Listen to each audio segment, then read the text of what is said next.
Chapter 14. The turnstile at Washington's Metro Central split Graham's fare card back to him, and he came out into the hot afternoon carrying his flight bag. The 𝘕𝘗𝘕𝘗𝘕 building looked like a great concrete cage above the heat shimmer on 10th Street. The FBI's move to the new headquarters had been underway when Graham left Washington. He had never worked there. Crawford met him at the escort desk off the underground driveway to augment Graham's hastily issued credentials with his own. Graham looked tired, and he was impatient with the signing in. Crawford wondered how he felt, knowing that the killer was thinking about him. Crawford was issued a magnetically encoded tag like the one on Crawford's chest. He plucked it into the gate and passed into the long white corridors. Crawford carried his flight bag.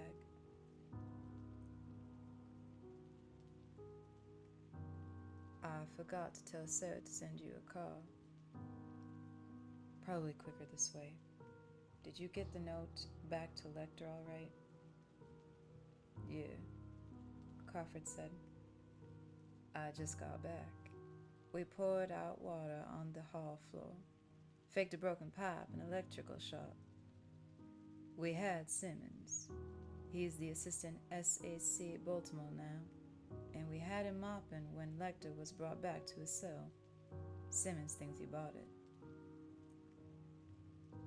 I kept wondering on the plane if Lecter wrote it himself. That bothered me too until I looked at it. Bite mark in the paper matches the ones on the women. Also, it's ballpoint, which Lecter doesn't have. The person who wrote it had read the Tattler, and Lecter hasn't had a Tattler. Rankin and William tossed the sale. Beautiful job, and they didn't find diddly. They took Polaroids first to get everything back just right. Then the cleaning man went in and did what he always does. What do you think? As far as physical evidence toward an ID, the note is pretty much direct, Crawford said. Some way we've got to make the contact work for us, but damn if I know how yet. We'll get the rest of the lab results in a few minutes. You got the mail and phone covered at the hospital? Standing trace and tape order for any time Lecter's phone is ringing. He made a call Saturday afternoon. He told Chillin he was calling his lawyer. It's a damn WATS line, and I can't be sure. What did the lawyer say? Nothing.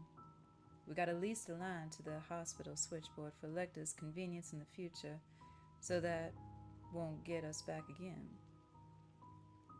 We'll fiddle with his mail both ways, starting next delivery. No problem with warrants, thank God. Crawford bellied up to a door and stuck the tag on his vest into the lock slot. My new office. Come on in. Decorator had some paint left over from a battleship he was doing. Here's the note. This print is exactly the size. Graham read it twice.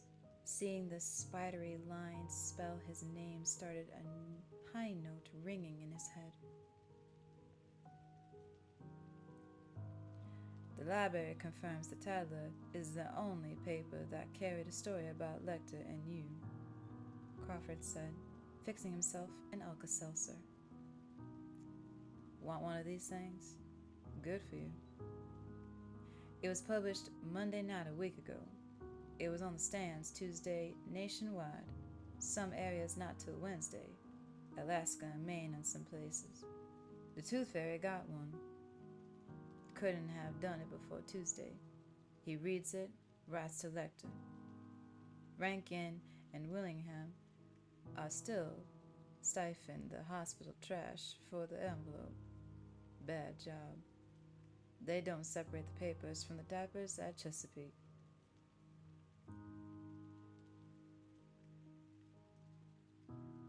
All right. Lecter gets the note from the Tooth Fairy no sooner than Wednesday. He tears out the part about how to reply and scratches over and pokes out one earlier reference. I don't know why he didn't tear that out too. It was in the middle of a paragraph full of compliments, Graham said. He couldn't stand to ruin them. That's why he didn't throw the whole thing away.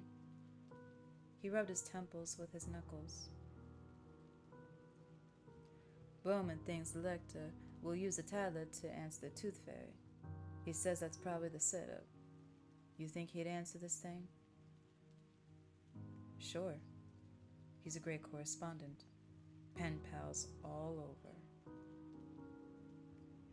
If they're using the tablet, Lecter would barely have time to get his answer in the issue they'll print tonight, even if he sent it special delivery to the paper the same day he got the Tooth Fairy's note. Chester from the Chicago office is down at the tablet checking the ads. The papers are put in the print tonight, right now. Please, God, don't stir the tattler up, Graham said. The shop foreman thinks Chester's a realtor trying to get a jump on the ads. He's selling him the proof sheets under the table, one by one as they come on. We'll get everything, all the classifieds, just to blow some steam. All right, say we find out how Lecter was to answer and we can duplicate the method. Then we can fake a message to the Tooth Fairy. But how do we say? Or what do we say? How do we use it? The obvious thing is to try to get him to come to a mail drop, Graham said. Bait him with something he'd like to see. Important evidence that Lecter knows about from talking to me. Some mistake he made that we're waiting for him to repeat. He'd be an idiot to go for that. I know. Want to hear what the best bait would be? I'm not sure I do. Lecter would be the best bait, Graham said. Set up how? It would be hell to do it, I know that. We'd take Lecter into federal custody. Chilton would never sit still for this at Chesapeake, and we stash him in maximum security at a VA psychiatric hospital. We fake an escape. Oh, Jesus. We send the Tooth Fairy a message in next week's Tattler, after the big escape. It would be Lecter asking him for a rendezvous. Why in God's name would anybody want to meet Lecter? I mean, even the Tooth Fairy? To kill him, Jack. Graham got up. There was no window to look out of as he talked. He stood in front of the 10 Most Wanted, Crawford's only wall decoration. See, the Tooth Fairy could absorb him that way, engulf him, become more than he is. You sound pretty sure. I'm not sure. Who's sure? What he said in the note was, I have things I'd love to show you, someday perhaps, if circumstances permit. Maybe it was a serious invitation. I don't think he was just being polite. Wonder what he's got to show? The victims were intact. Nothing missing but a little skin and hair, and that was probably, how did Bloom put it? Ingested, Graham said. God knows what he got. Tremont. Remember Tremont's costumes in Spokane? While he was strapped into a stretcher, he was pointing with his chin, still trying to show them to the spoken PD. I'm not sure Lecter would draw the Tooth Fairy, Jack. I say it's the best shot. We'd have a goddamn stampede if people thought Lecter was out. Papers all over us screaming. Best shot maybe, but we'll save it for the last. He probably wouldn't come near a mall? Sure. He probably wouldn't come near a mail drop, but he might be curious enough to look at a mail drop to see if Lecter had sold him.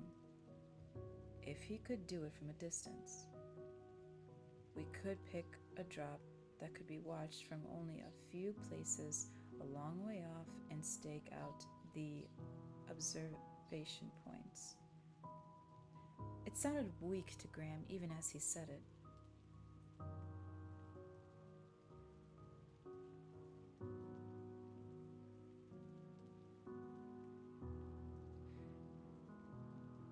Secret Service has a setup they've never used. They'd let us have it. If we don't put an ad in today, we'll have to wait until Monday before the new issue comes out. Presses roll at 5 our time. That gives Chicago another hour and 15 minutes to come up with Lecter's ad, if there is one. What about Lecter's ad order? The letter he'd have sent the Tattler ordering the ad. Could we get to that quicker? Chicago put out some general feelers to the shop foreman, Crawford said.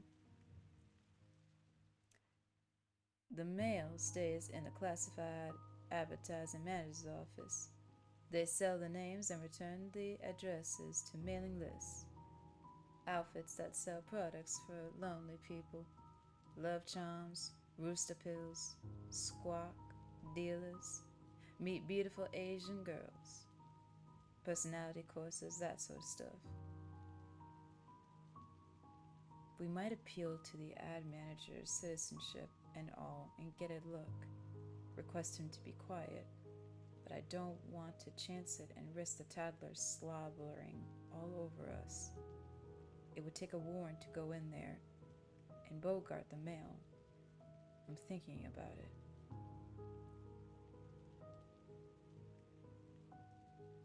If Chicago turns up nothing, we could put an ad in anyway.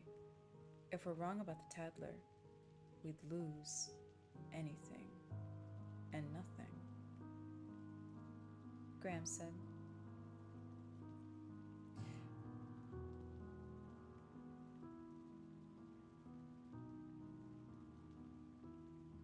And if we're right that the Tattler is the medium and we make up a reply based on what we have in this note and screw it up, if it doesn't look right to him, we're down the tubes. I didn't ask you about Birmingham. Anything? Birmingham shut down and over with. The Jacoby house has been painted and redecorated and it's on the market. Their stuff is in storage waiting for probate. I went through the crates. The people I talked to didn't know the Jacobys very well. The one thing they always mentioned was how affectionate the Jacobys were to each other, always patting. Nothing left of them now but 5 pallet loads of stuff in a warehouse. I wish I had. Quit wishing. You're on it now. What about the mark on the tree? You hit it on the head means nothing to me, Crawford said. The red dragon either. Beverly knows Mei Zhang. She's sharp and she can't see it. We know from his hair he's not Chinese. He cut the limb with a bolt cutter. I don't see.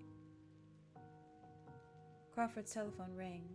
He spoke into it briefly. Lab's ready on the note, Will. Let's go up to Zeller's office. It's bigger and not so gray. Lloyd Bowman, dry as a document in spite of the heat, caught up with them in the corridor. He was flapping damp photographs in each hand and held a sheaf of datafax sheets under his arm.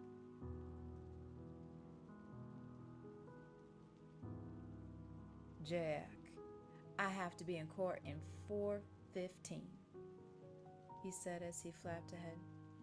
It's the paper hanger Milton Eskew and his sweetheart, Nan. She could draw a treasury note freehand. They have been driving me crazy for 2 years making their own traveler's checks on a color Xerox. Won't leave home without them. Will I make it in time, or should I call the prosecutor? You'll make it, Crawford said. Here we are.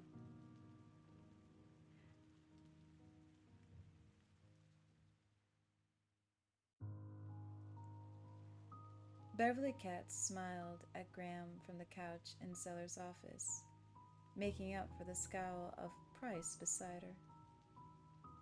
Scientific Analysis Section Chief Brian Zeller was young for his job, but already his hair was thinning and he wore bifocals. On the shelf behind Zeller's desk, Graham saw H.J. Wall's forensic science text. Tedeschi's Great Forensic Medicine in 3 volumes, in an antique edition of Hopkins' The Wreck of the Dutchland.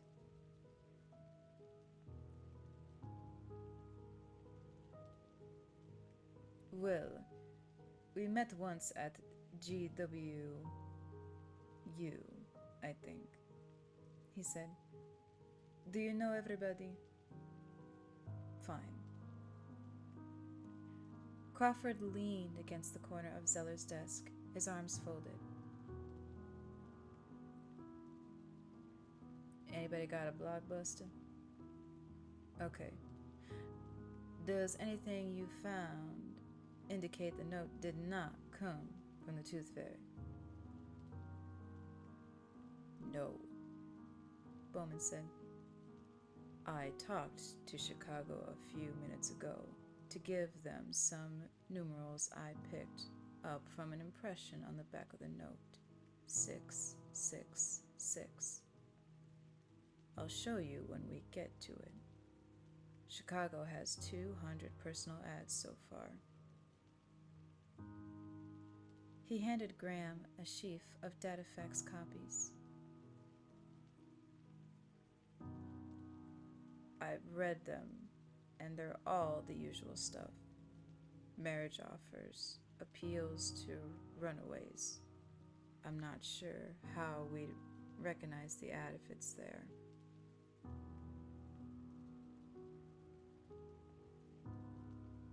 Crawford shook his head.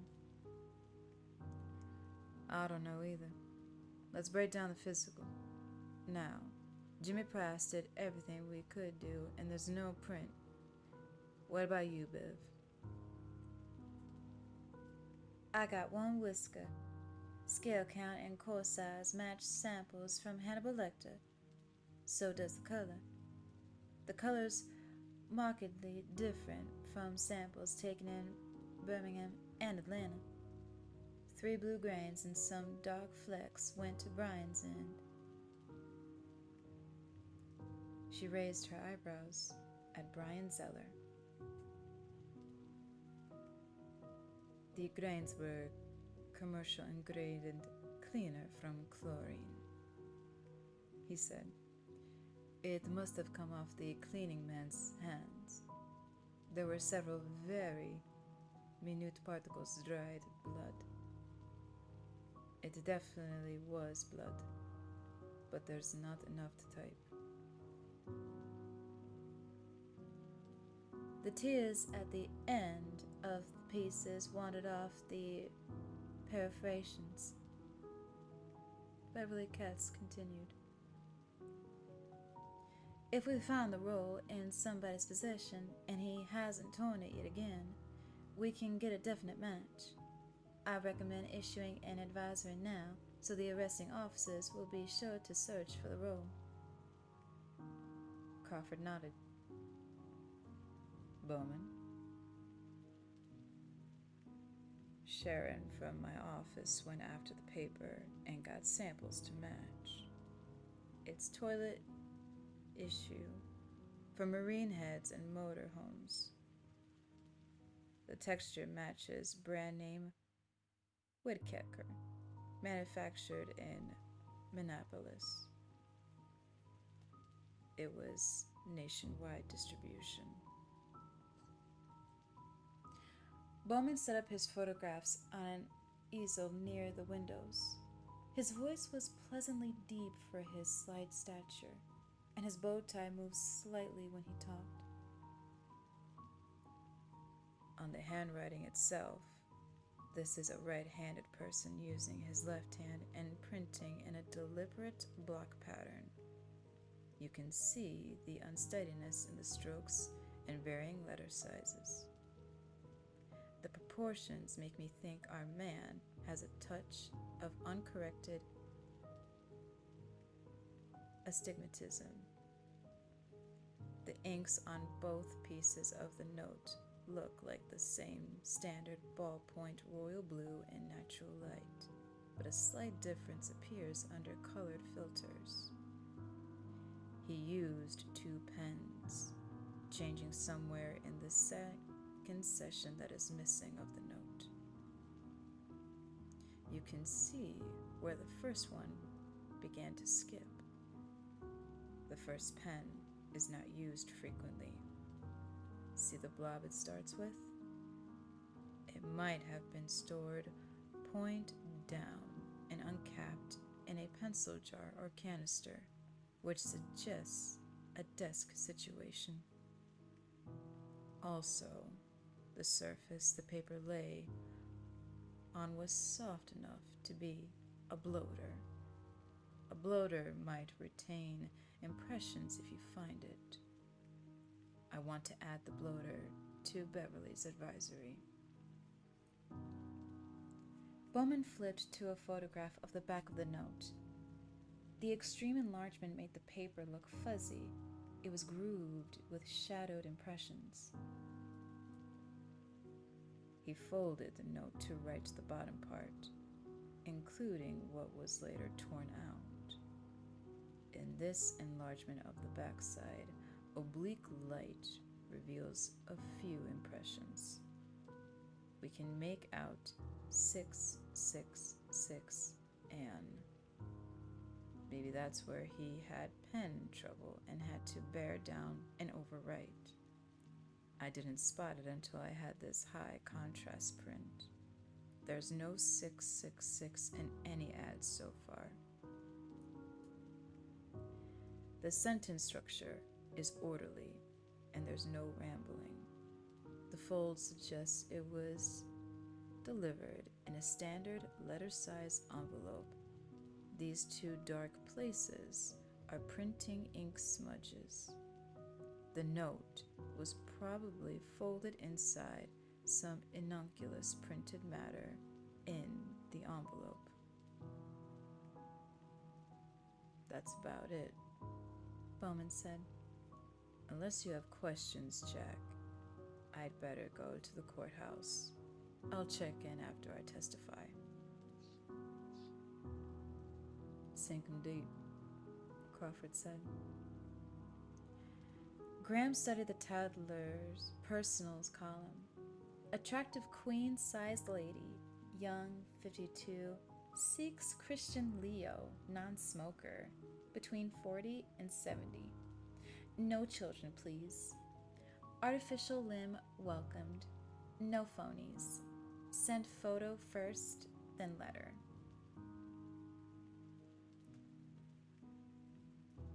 Lost in the pain and desperation of the ads, he didn't notice that the others were leaving until Beverly Katz spoke to him. Sorry, Beverly, what did you say? He looked at her bright eyes and kindly, well-worn face. I just said I'm glad to see you back, champ. You're looking good. Thanks, Beverly. Saul's going to cooking school. He's still hit or miss, but when the dust settles, come over and let him practice on you. I'll do it. Zeller went away to prowl his laboratory. Only Crawford and Graham were left, looking at the clock. 40 minutes to tell the press time, Crawford said. I'm going after that mail. What do you say? I think I have to. Crawford passed the word to Chicago on Zeller's telephone. Will, we need to be ready with a substitute ad if Chicago bingos. I'll work on it. I'll set up the drop. Crawford called the Secret Service and talked at some length. Graham was still scribbling when he finished. Okay, the mall drop's a beauty, Crawford said at last. It's an outside message box on a fire extinguisher service outfit in Annapolis. That's Lecter's territory. The Tooth Fairy will see that it's something Lecter could know about. Alphabetical pigeonholes. The service people drive up to it and get assignments and mail. Our boy can check it out from a park across the street. Secret Service swears it looks good. They set it up to catch a counterfeiter, but it turned out they didn't need it. Here's the address. What about the message? We have to use 2 messages in the same edition. The first one warns the Tooth Fairy that his enemies are closer than he thinks. It tells him he made a bad mistake in Atlanta, and if he repeats the mistake, he's doomed.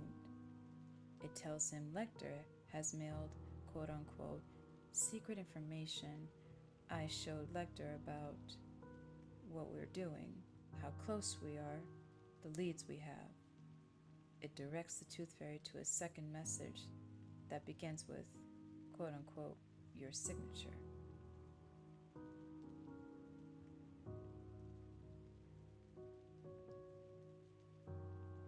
The second message begins, avid fan, and contains the address of the mail drop. We have to do it that way. Even in a roundabout language, the warning in the first message is going to excite some casual nuts. If they can't find out the address, they can't come to the drop and screw things up. Good. Damn good. Want to wait it out in my office? I'd rather be doing something. I need to see Brian Zeller. Go ahead. I can get you in a hurry if I have to. Graham found the section chief in serology. Brian, could you show me a couple of things? Sure. What? The samples you used to type the Tooth Fairy.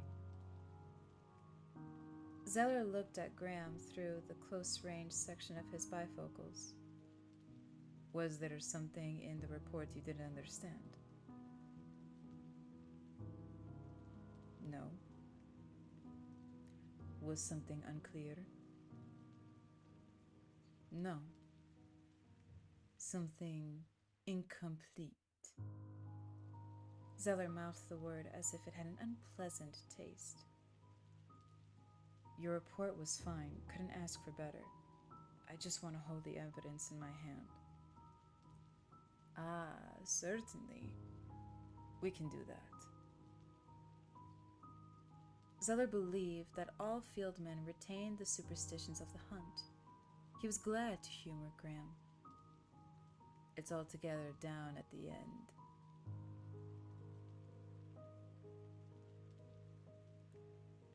Graham followed him between the long counters of apparatus. You're reading Tedeschi? Yes. Zeller said over his shoulder. We don't do any forensic medicine here, as you know. But Tedeschi has a lot of useful things in here, Graham. Will Graham, you wrote the standard monogram on the pending time of death by insect activity, didn't you? Or do I have the right Graham? I did. A pause. You're right. Mant and 𝘠𝘦𝘢𝘢𝘠 in the Tedeschi are better on insects. Zeller was surprised to hear his thoughts spoken.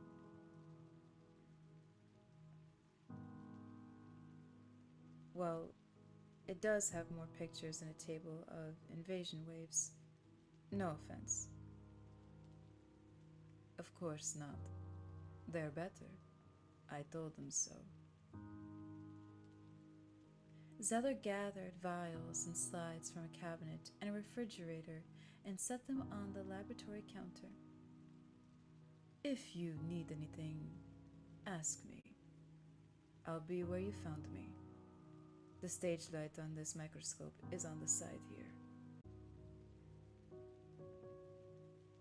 Graham did not want the microscope. He doubted none of Zeller's findings. He didn't know what he wanted.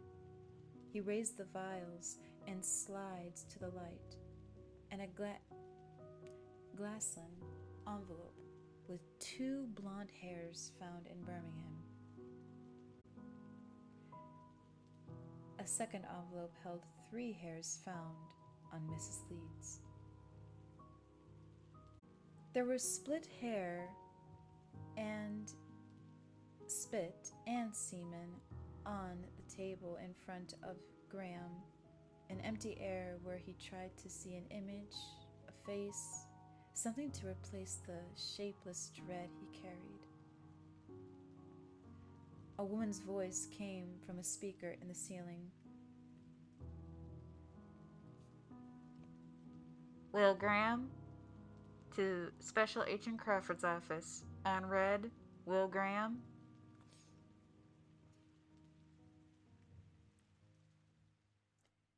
He found Sarah in her headset typing, with Crawford looking over her shoulder. Chicago's got an order with 666 in it, Crawford said out the side of his mouth.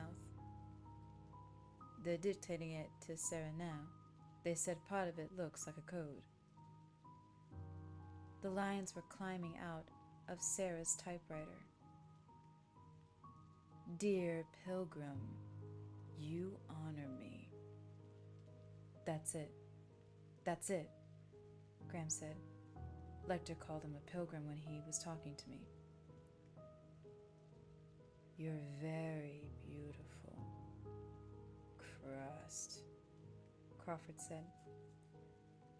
I offer 100 prayers for your safety. Find help in John 6:22, 8:16, 9:1, Luke 1:7, 3:1, Galatians 6:11, 5:2, Acts 3:3, Revelation 18:7, Jonah 6:8. The typing slowed as Sarah read back each pair of numbers to the agent in Chicago. When she had finished, the list of scriptural references covered a quarter of a page. It was signed, Bless You, 666. That's it, Sarah said. Crawford picked up the phone. Okay, Chester. How did it go down with the ad manager? No, you did it right. A complete clam, all right. Stand by at the phone. I'll get back to you. Code, Graham said. Has to be. We've got 22 minutes to get a message in if we can break it. Shop foreman needs 10 minutes notice and $300 to shoehorn one in this edition. Bowman's in his office. He's got a recess. If you'll get him cracking, I'll talk to cryptography at Langley. Sarah, shoot a telex of the ad to CIA cryptography section. I'll tell him it's coming. Bowman put the message on his desk and aligned it precisely with the corners of his bloater. He polished his rimless spectacles for what seemed to Graham a very long time. Bowman had a reputation for being quick. Even the explosives section forgave him for not being an ex-Marine and granted him that. We got 20 minutes, Graham said. I understand. You called Langley. Crawford did. Bowman read the message many times, looked at it upside down and sideways, ran down the margins with his finger. He took a Bible from his shelves. For 5 minutes, the sounds were the two men breathing and the crackle of onion skin pages. No, he said. We won't make it in time. Better use what's left for whatever else you can do. Graham showed him an empty hand. Bowman swiveled around to face Graham and took off his glasses. He had a pink spot on each side of his nose. Do you feel fairly confident the note to Lecter is the only communication he's had from your tooth fairy? Right. The code is something simple then. The only needed cover against casual readers, measuring by the perforations in the note to Lecter, only about 3 inches is missing. That's not much room for instructions. The numbers aren't right for a jailhouse alphabet grid. The tap code. I'm guessing it's a book code. Crawford joined them. Book code. Looks like it. The first numeral, that 100 prayers, could be the page number. The paired numbers in the scriptural references could be line and letter. But what book? Not the Bible, Crawford said. No, not the Bible. I thought it might be at first. Galatians 6:11 threw me off. Ye see how large a letter I have written unto you with mine own hand. That's appropriate, but it's coincidence because next he has Galatians 15:2. Galatians has only 6 chapters. Same with Jonah, 6:8. Jonah has 4 chapters. He wasn't using a Bible. Maybe the book title could be concealed in the clear part of Lecter's message, Crawford said. Bowman shook his head. I don't think so. Then the book that's being used, the Tooth Fairy named it. He specified it in his letter to Lecter. Graham said. It would appear so. Bowman said. What about sweating Lecter? In a mental hospital, I would think drugs. They tried sodium amytal on him 3 years ago, trying to find out where he buried a Princeton student, Graham said. He gave them a recipe for dip. Besides, if we sweat him, we lose the connection. If the Tooth Fairy picked the book, it's something he knew Lecter would have in his cell. I know for sure he didn't order one or borrow one from Chilton, Crawford said. What about the papers carried about that, Jack? About Lecter's books? That he has medical books, psychology books, cookbooks. Then it could be one of the standards in those areas. Something so basic the Tooth Fairy knew Lecter would definitely have it. Bowman said, We need a list of Lecter's books. Do you have one?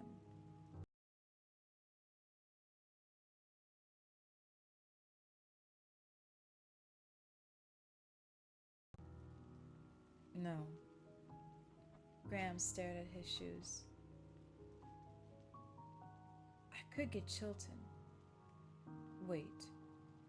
Rankin and Willingham, when they tossed his cell, they took Polaroids so they could get everything back in place. Would you ask them to meet me with the pictures of the books? Bowman said, packing his briefcase.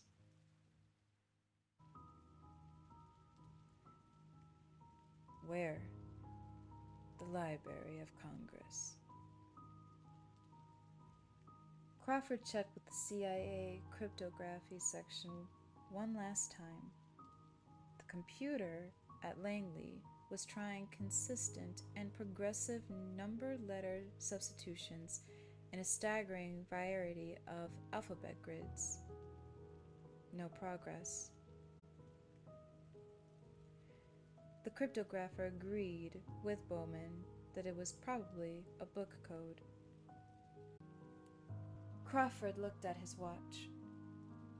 We're left with 3 choices, and we've got to decide right now. We can pull Lecter's message out of the paper and run nothing. We can substitute our messages in plain language, inviting the Tooth Fairy to the mail drop, or we can let Lecter's ad run as is. Are you sure we can get Lecter's message out of the Tattler? Chester thinks the shop foreman would chisel it for about $500. I hate to put it in plain language message, Jack. Lecter would probably never hear from him again. Yeah, but I'm leery of letting Lecter's message run without knowing what it is, Crawford said. What could Lecter tell him that he doesn't know already? If he found out we have a partial thumbprint and his prints aren't on file anywhere, he could whittle his thumb and put his teeth and give us a gummy smile and laugh at court. The thumbprint wasn't in the case summary Lecter saw. We better let Lecter's message run. At least it'll encourage the Tooth Fairy to connect with him again. What if it encourages him to do something besides rap? We'll feel sick for a long time, Graham said. We have to do it. 15 minutes later, in Chicago, the Tattler's big presses rolled, gathering speed until their thunder raised the dust in the press room. The FBI agent waiting in the smell of ink and hot ink press took one of the first ones. The cover lines included head transplant and astronomer's glimpse God. The agent checked to see that Lecter's personal ad was in place and slipped the paper into an express pouch for Washington. He would see that the paper again and remember his thumb smudge on the front page. But it would be years later when he took his children through the special exhibits on a tour of FBI